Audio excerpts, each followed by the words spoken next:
Good morning. എന്തൊക്കെയുണ്ട്? So welcome to my YouTube channel. നമുക്ക് ഇന്നത്തെ ഒരു വ്ളോഗ് അങ്ങ് സ്റ്റാർട്ട് ചെയ്യാമല്ലേ. പിന്നൊരു ഹാഫ് ഡേ ഇൻ മൈ ലൈഫാണ്. അപ്പോൾ എന്താ പറയുക, ഇപ്പോൾ രാവിലെ എഴുന്നേറ്റു, പുറത്തുനിന്ന് നോക്കുമ്പോൾ ഇതേ തകർത്ത് മഴ പെയ്തിരിക്കുന്നു കേട്ടോ. മിറ്റം മൊത്തം നമ്മുടെ അവക്കാടയുടെ ഇല മൊത്തം വീണ് കിടപ്പുണ്ട്. നല്ല കാറ്റും മഴയൊക്കെ ഉണ്ടായിരുന്നേ രാത്രിയിൽ. ഇപ്പോൾ സ്കൂളിലൊന്നും പോകണ്ടല്ലോ, സാറ്റർഡേ മോർണിംഗ് ആണ്. അപ്പോൾ എഴുന്നേറ്റപ്പോഴേക്കും 8:30 ഒക്കെ ആയിട്ടുണ്ട്. പിന്നെ പയ്യെ ഓരോന്നോരോന്ന് തുടങ്ങാമെന്ന് കരുതി. അങ്ങനെ ഇപ്പോൾ നമുക്ക് നേരെ കിച്ചണിലോട്ട് കയറാം. ബ്രേക്ക്ഫാസ്റ്റ് എന്തെങ്കിലുമൊക്കെ തട്ടിക്കൂട്ടാം. നമ്മൾ രാവിലെ എഴുന്നേറ്റ് ഈ കിച്ചൺ ഡോറ് തുറന്ന് ഇങ്ങനെ വരുമ്പോൾ കിച്ചണിൻ്റെ ഒരു ക്ലീൻനെസ് അനുസരിച്ചിരിക്കും നമ്മുടെ അന്നത്തെ ഒരു ദിവസം. എൻ്റെ ഒരു കോൺസെപ്റ്റ് അങ്ങനെയാണ് കേട്ടോ. അതുകൊണ്ട് ഞാൻ രാത്രിയിൽ മാക്സിമം എല്ലാ പാത്രങ്ങളും കഴുകി വൃത്തിയാക്കി ഇതുപോലെ ഉണക്കാനായിട്ട് വെച്ചിരിക്കും. പിന്നെ വന്ന് നോക്കുമ്പോൾ കിച്ചണിൽ ഒരു പാത്രങ്ങളും ഒന്നുമേ കാണത്തില്ല. അതുകൊണ്ട് വന്ന ഉടനെ ജനാല തുറന്ന് കുറച്ച് പുറത്തോട്ടൊക്കെ ഒന്ന് നോക്കിയ ശേഷം പിന്നെ ഈ കഴുകി വൃത്തിയാക്കി വെച്ചിരിക്കുന്ന പാത്രങ്ങളെല്ലാം പിറക്കി അതത് സ്ഥാനങ്ങളിൽ വെക്കുക. അതാണ് ഫസ്റ്റ് ഡ്യൂട്ടി. അതിൻ്റെ കൂടെ ഞാൻ വെള്ളം കൂടി തിളപ്പിക്കാനായിട്ട് വെക്കും. ഞാൻ ഈ കിച്ചണിൽ വെച്ചിരിക്കുന്ന ഒരു മീനില്ലേ, ഞാൻ കാണിച്ചിട്ടുണ്ട്. അത് ആൾ പ്രസവിച്ചിട്ടുണ്ട് കേട്ടോ. അപ്പോൾ അമ്മയും കുഞ്ഞുങ്ങളൊക്കെ സുഖമായിട്ടിരിക്കുന്നു. അപ്പോൾ ഇപ്പോൾ ഒരു മീനും പിന്നെ എൻ്റെ കുഞ്ഞുങ്ങളും മാത്രമേ ഉള്ളൂ. വേറെ എണ്ണം കൂടി ഉണ്ടായിരുന്നു, ചത്തുപോയി കേട്ടോ. അപ്പോൾ ആളിനി കൂട്ടായിട്ട് ഒരാളെ കൂടി മേടിക്കാമെന്ന് ഞാൻ പ്രതീക്ഷിക്കുന്നു. ഇതിപ്പോൾ ചിന്തിക്കുന്നത് ബ്രേക്ക്ഫാസ്റ്റിന് എന്ത് ഉണ്ടാക്കാം എന്നാണ്. കാര്യം മൺഡേ ടു ഫ്രൈഡേ വരെയുള്ള എല്ലാ കാര്യങ്ങളും, മീൻസ് നമ്മുടെ ബ്രേക്ക്ഫാസ്റ്റ്, ലഞ്ച്, ഈവൻ ഋഷിക്കുള്ള സ്നാക്സ് സഹിതം ഞാനിങ്ങനെ മനസ്സിൽ എന്താ പറയുക അങ്ങ് ഓർഡറാക്കി വെച്ചിരിക്കും എന്ത് ഉണ്ടാക്കുക എന്നുള്ളത്. പക്ഷേ സാറ്റർഡേ സൺഡേ എൻ്റെ മൈൻഡിൽ ഇതൊന്നും കാണില്ല. ഞാൻ ഫുൾ ഓഫ് ഫ്രീ ആയിരിക്കും കേട്ടോ. അപ്പോൾ ഇന്നിപ്പോൾ എന്ത് ഉണ്ടാക്കാമെന്നാണ് ആലോചിക്കുന്നത്. അപ്പോൾ എന്തായാലും സ്റ്റാർട്ടിങ് നമ്മുടെ മോർണിംഗ് ഡ്രിങ്ക് വെച്ച് തന്നെ തുടങ്ങണം. അപ്പോൾ അത് ഞാൻ റെഡിയാക്കിയിട്ടുണ്ട്. ഇത് ഈ ഒരു കൺസിസ്റ്റൻസിയിലാണ് ഞാൻ ഉണ്ടാക്കാറ് കേട്ടോ. നമ്മുടെ റാഗി കൂടുതലും പാലായിരിക്കും കേട്ടോ അതിൽ. പിന്നെ ഫസ്റ്റ് നമ്മുടെ ഇളം ചൂടുവെള്ളം അത് കുടിച്ച് തുടങ്ങും. അപ്പോഴേക്കും നമ്മുടെ റാഗിയൊക്കെ ഒന്ന് തണുത്ത് വരും. പിന്നെ ഒരു ഹാഫ് ആൻ അവർ കഴിയുമ്പോഴേക്കും ബ്രേക്ക്ഫാസ്റ്റ് ഉണ്ടാക്കി കഴിയുമ്പോൾ റാഗി കഴിക്കാനുള്ള പരുവത്തിലിരിക്കും. പിന്നെ ഞാനത് കുടിക്കും. ചെറിയ ചൂട് വേണം, ഭയങ്കര തണുത്ത് പോയി ഞാൻ കഴിക്കത്തില്ല കേട്ടോ. അപ്പോൾ ആ ഒരു ചൂടിലാണ് അത് കുടിക്കാറ്. ഇപ്പോൾ ഞാൻ ചോറുണ്ടാക്കാനുള്ള വെള്ളം എടുക്കുവാണ്. അപ്പോൾ വെള്ളം തിളയ്ക്കുമ്പോഴേക്കും നമുക്ക് അരിയിടാം. അതിന് മുന്നേ ബ്രേക്ക്ഫാസ്റ്റിന് ഞാൻ കരുതി നമുക്ക് ചപ്പാത്തി ഉണ്ടാക്കാം. കറിയൊന്നും ഉണ്ടാക്കത്തില്ല കേട്ടോ. ചപ്പാത്തിയുടെ കൂടെ ഇന്ന് ഋഷിക്ക് ജാമാണ് കേട്ടോ. അതിനകത്ത് ജാം വെച്ച് റോൾ ചെയ്ത് കൊടുക്കുമ്പോൾ അവൻ കഴിക്കാൻ അവനത് ഇഷ്ടമാണ്. പിന്നെ എനിക്ക് ബ്രേക്ക്ഫാസ്റ്റ് വലിയ താല്പര്യമില്ല, ഞാൻ പറഞ്ഞിട്ടില്ലേ, എനിക്ക് റാഗിയാണ് മസ്റ്റ്. അപ്പോൾ എന്താ പറയുക, ഞാൻ ചടപ്പെടാൻ നമ്മുടെ ഈ ചപ്പാത്തിയൊക്കെ ഉണ്ടാക്കുവാണ്. ചപ്പാത്തി ആദ്യമൊക്കെ ഭയങ്കര പാടായിരുന്നു, ഞാൻ മുന്നേ പറഞ്ഞിട്ടുള്ള പോലെ. പിന്നെ രാത്രിയിൽ അച്ഛനെന്നും ചപ്പാത്തിയാണ്. അതുകൊണ്ടിട്ട് ഉണ്ടാക്കി ഇപ്പോൾ ഭയങ്കര ഫാസ്റ്റാണ് കേട്ടോ. ചടപടിയേന്ന് അങ്ങ് ഉണ്ടാക്കും. അപ്പോൾ ചപ്പാത്തി പരിപാടികളൊക്കെ കഴിഞ്ഞിട്ട് വേണം ഒന്ന് അവിടെ പോയിരുന്ന് സമാധാനപരമായി നമ്മുടെ റാഗി കഴിക്കാനായിട്ട്. ഋഷി നല്ല ഉറക്കമാണ്. നല്ല മഴയല്ലേ, എത്ര ദിവസമായിട്ട് തുടങ്ങിയ മഴയാണെന്നറിയോ. കാറ്റും മഴയും, മരങ്ങളൊന്നും ഒടിഞ്ഞ് വീഴാണ്ടിരുന്നാൽ കൊള്ളാം, അല്ലെങ്കിൽ കറണ്ടും പോവും. പിന്നെ ആകെ പെട്ടു. ഇപ്പോൾ രാവിലെയും ഉച്ചയ്ക്കും വൈകിട്ടുമായിട്ടൊക്കെ മഴയുള്ള സമയങ്ങളിൽ മോട്ടർ അടിക്കും കേട്ടോ. ഇല്ലെങ്കിൽ ചിലപ്പോൾ പണി കിട്ടാൻ സാധ്യതയുണ്ട്. മോട്ടറിൽ നമ്മുടെ ടാങ്കിൽ വെള്ളം ഇല്ലെങ്കിൽ ഉണ്ടല്ലോ ഭയങ്കര ബുദ്ധിമുട്ടല്ലേ. പിന്നെ വെള്ളം കോരണം. സത്യം പറഞ്ഞാൽ ഇവിടുത്തെ കിണറ്റിൽ കപ്പി മാത്രമേ ഉള്ളൂ കേട്ടോ, കയറൊന്നും ഇല്ല. തൊട്ടിയൊക്കെ വേറെ ആയിട്ട് ഇരിപ്പുണ്ട്. പിന്നെ അതൊരു പണിയല്ലേ. അതുകൊണ്ടിട്ട് ഇടയ്ക്കിപ്പോൾ മഴയുള്ള സമയങ്ങളിൽ ഇങ്ങനെ ഇടയ്ക്ക് മോട്ടർ അടിക്കാറുണ്ട്. അപ്പോൾ നമ്മുടെ വെള്ളമൊക്കെ തിളച്ച് വന്നിട്ടുണ്ട്. അങ്ങനെ ഞാൻ അരിയൊക്കെ ഇട്ടു. എൻ്റെ സൈഡായിട്ട് ചപ്പാത്തിയും ചുടുന്നുണ്ട്. ചപ്പാത്തിയിൽ ഓയിൽ തേക്കാറില്ല കേട്ടോ. അച്ഛനിവിടെ ഓയിൽ വേണ്ട, അതുകൊണ്ട് അങ്ങനെ തേക്കാറില്ല. പിന്നെ മോനും ഞാനും കഴിക്കാൻ നേരത്താണെങ്കിൽ ഈ ചപ്പാത്തി ഉണ്ടാക്കി കാസ്ട്രോളിൽ വെച്ച ശേഷം ഒരു കുഞ്ഞു പീസ് ബട്ടർ അതിനകത്ത് ഇട്ടങ്ങ് അടച്ചു വയ്ക്കും. അപ്പോൾ ബട്ടർ അതിൽ കിടന്നങ്ങ് മെൽറ്റാവും. പിന്നെ അടുത്ത ചപ്പാത്തി ചുട്ട് അതിൻ്റെ മേൽ വയ്ക്കും. വീണ്ടും അതിൻ്റെ മേലെ ബട്ടർ ഇങ്ങനെ ഇടും. അങ്ങനെയാണ് കേട്ടോ. ബട്ടറല്ലേ കുഞ്ഞുങ്ങൾക്ക് നല്ലതല്ലേ. പിന്നെ അവനേക്കാൾ അതിലിഷ്ടം എനിക്കാണ് കേട്ടോ. എനിക്ക് ബട്ടർ ഭയങ്കര ഇഷ്ടമാണ്. അങ്ങനെ പിന്നെ ചപ്പാത്തിയൊക്കെ ഉണ്ടായി കഴിഞ്ഞപ്പോഴേക്കും സമയം ഒരു 9:15 കഴിഞ്ഞിട്ടുണ്ടായിരുന്നു കേട്ടോ. ഇനിയിപ്പോൾ ഋഷി എഴുന്നേറ്റ് വരും. കാര്യം ആ ഒരു ടൈം ആയി വരുന്നുണ്ട്.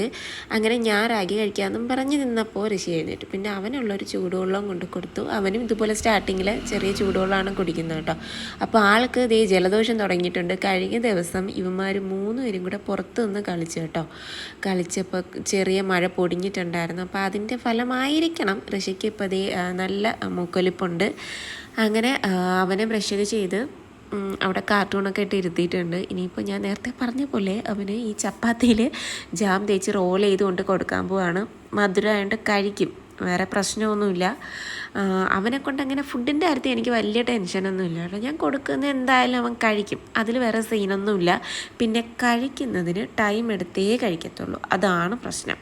അതിലാണ് എനിക്ക് ദേഷ്യം വരുന്നത്. നമുക്ക് വീട്ടിലുള്ളപ്പോൾ പ്രശ്നമില്ല, പക്ഷെ സ്കൂളിൽ പോകുന്ന ടൈമിൽ അതൊരു പാടല്ലേ. അങ്ങനെ എല്ലാ കൊച്ചുങ്ങളൊക്കെ അങ്ങനെ ആയിരിക്കുമല്ലേ, ആയിരിക്കണം. അങ്ങനെ ഇതിനിടയ്ക്ക് ചോറ് വന്നിട്ടുണ്ട്. ഇനിയിപ്പോൾ ഞാൻ കഴിക്കാൻ പോവാണ്. ഞാൻ ചപ്പാത്തിയുടെ കൂടെ ഒരു ബുൾസൈ ഉണ്ടാക്കി കേട്ടോ. അപ്പോൾ എനിക്കതൊക്കെ മതി, എനിക്ക് വിശന്നു, അതുകൊണ്ടാണ്, അല്ലെങ്കിൽ സ്കിപ്പ് ചെയ്തേനെ. അങ്ങനെ ഞാനൊരു ചപ്പാത്തിയും ഒരു ബുൾസൈ ആയിട്ടങ്ങിരുന്ന് മുട്ട തീർന്നു കേട്ടോ. അതുകൊണ്ടാണ് ഒന്ന്, അല്ലെങ്കിൽ ഞാൻ 2 ബുൾസൈയാണ് കഴിക്കുന്നത് കേട്ടോ. അപ്പോൾ അങ്ങനെ ബ്രേക്ക്ഫാസ്റ്റിൻ്റെ ടൈമെല്ലാം കഴിഞ്ഞു. ഇപ്പോൾ ഒരു 10:30 എങ്ങാണ്ട് ആയിട്ടുണ്ട്. അപ്പോഴേക്കും ഞാൻ കരുതി ലഞ്ച് ഉണ്ടാക്കാം. ഇന്ന് പെട്ടെന്ന് തട്ടിക്കൂട്ടി ഒരു ചിക്കൻ കറി ഉണ്ടാക്കുവാണ്. കാരണം എന്ന് വെച്ച് കഴിഞ്ഞാൽ എനിക്ക് ഫേസ് ഒന്ന് ക്ലീനപ്പ് ചെയ്യാൻ പോകണം കേട്ടോ. ഞാനിപ്പോൾ അതൊക്കെ ചെയ്തിട്ട് ഒരു 1.5 വർഷത്തിന് മേലാവുന്നുണ്ട്.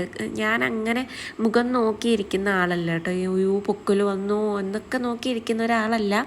ഞാൻ അങ്ങനെ ശ്രദ്ധിക്കാറില്ല. അതുകൊണ്ട് എൻ്റെ കാശുകളൊന്നും ബ്യൂട്ടി പാർലറിൽ ഞാൻ ചിലവാക്കാറില്ല കേട്ടോ. സത്യം പറഞ്ഞാൽ ഞാനൊരു പിശുക്കത്തിയാണ്. സത്യം പറയാമല്ലോ, എനിക്ക് അങ്ങനെ കാശ് ചിലവാക്കുന്നതിനോട് യാതൊരു വിധ താല്പര്യങ്ങളും ഇല്ല. പിന്നെ മോന് വേണ്ടിയിട്ടുള്ള കാര്യങ്ങളെല്ലാം ഒന്നും നോക്കാതെ മേടിക്കും കേട്ടോ. അവൻ്റെ ഇഷ്ടമല്ലേ നമുക്ക് വലുത്. അപ്പോൾ അങ്ങനെയൊക്കെ. അപ്പോൾ ചിക്കൻ കറിക്കുള്ള ഐറ്റംസ് എല്ലാം ഞാൻ കട്ട് ചെയ്ത് വെച്ചു. ഇതിനിടയ്ക്ക് അവന് ഈ മൂക്കലിപ്പിനുള്ള മരുന്നില്ലേ, സെട്രിസിൻ ഉണ്ടായിരുന്നേ, അങ്ങനെ അത് അവന് കൊടുത്തു. ഈ ഇഞ്ചിയും വെളുത്തുള്ളിയൊക്കെ ഞാൻ കഴിഞ്ഞ വീഡിയോയിൽ പറഞ്ഞിട്ടുണ്ടായിരുന്നില്ലേ, ഞാൻ സ്റ്റോക്ക് ചെയ്ത് വെക്കുമെന്ന്. ഇപ്പോൾ 2 ആഴ്ചയായി. അതിൽ വെളുത്തുള്ളി കഴിഞ്ഞു, ഇഞ്ചി മാത്രമേ ബാക്കിയുള്ളൂ. ഇനി ബാക്കിയെല്ലാം നമുക്ക് ഇതുപോലെ റീസ്റ്റോക്ക് ചെയ്യണം.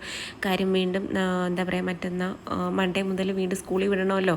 അപ്പോൾ ഈ തേങ്ങ തിരുമ്മി വെച്ചാലും ഇങ്ങനെയുള്ള ഐറ്റംസൊക്കെ വെളുത്തുള്ളി ഇഞ്ചിയൊക്കെ നേരത്തെ ഇങ്ങനെ ചതച്ച് വെച്ച് കഴിഞ്ഞാൽ എനിക്ക് അത്രയും എളുപ്പമാണ്. ഭയങ്കര അതൊരു നല്ല കാര്യമാണ് കേട്ടോ അങ്ങനെയൊക്കെ ചെയ്ത് വെക്കുന്നത്. അപ്പോഴേ ബീട്രൂട്ട് തോരൻ റെഡിയായി. പിന്നെ കുക്കർ ചിക്കൻ കറി റെഡിയായി. നമ്മൾ കുക്കറിൽ എന്ത് കറി വെച്ചാലും ഈ കറിവേപ്പില ലാസ്റ്റ് മാത്രമേ ഇടാൻ പാടുള്ളൂ കേട്ടോ. അല്ലെങ്കിൽ നമ്മുടെ ഈ പ്രഷർ പോകുന്ന ഭാഗത്ത് കറിവേപ്പില കയറി അടയാനുള്ള ചാൻസ് കൂടുതലാണ് കേട്ടോ.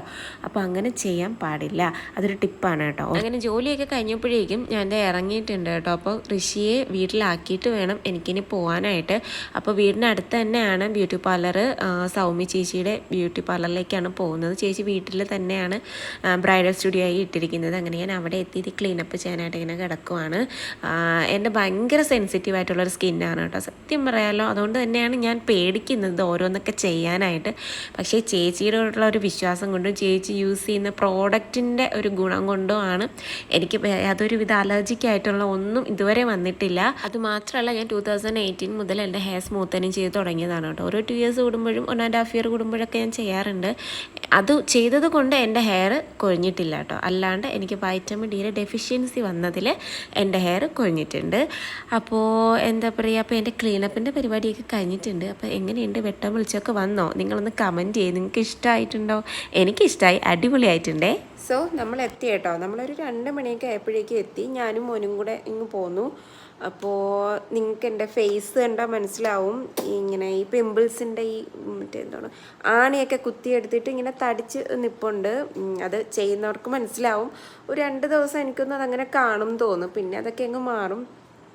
അപ്പോൾ എന്താ പറയുക, അപ്പോൾ നേരത്തെ പറഞ്ഞ പോലെ ഞാൻ 1.5 വർഷത്തിന് മേലെ എന്തോ ആയി ഇങ്ങനെ ഫേസിൽ എന്തെങ്കിലുമൊക്കെ ചെയ്തിട്ട് ഫേഷ്യലൊന്നും ചെയ്യാറില്ല. അപ്പോൾ അതുകൊണ്ടാണ് ഇന്ന് പോയി ഒരു ക്ലീനപ്പ് അങ്ങ് ചെയ്യാമെന്ന് കരുതി. അങ്ങനെ അത് കഴിഞ്ഞു. ഇപ്പോൾ എന്താ അതിൻ്റേതായ ഒരു വെട്ടം വെളിച്ചം ഉണ്ടെന്ന് തോന്നുന്നല്ലേ? നിങ്ങൾക്ക് എന്തോ തോന്നുന്നു, കമൻറ്റ് ചെയ്യുക കേട്ടോ. അപ്പോൾ ഇന്നത്തെ നമ്മുടെ വീഡിയോ കഴിഞ്ഞു. അപ്പോൾ വീഡിയോ ഇഷ്ടമായിട്ടുണ്ടെങ്കിൽ ഉറപ്പായിട്ടും സബ്സ്ക്രൈബ് ചെയ്ത് തന്നെ സപ്പോർട്ട് ചെയ്യണം. അപ്പോൾ നമുക്ക് ഇനിയൊരു വീഡിയോയിൽ കാണാം. Okay, by.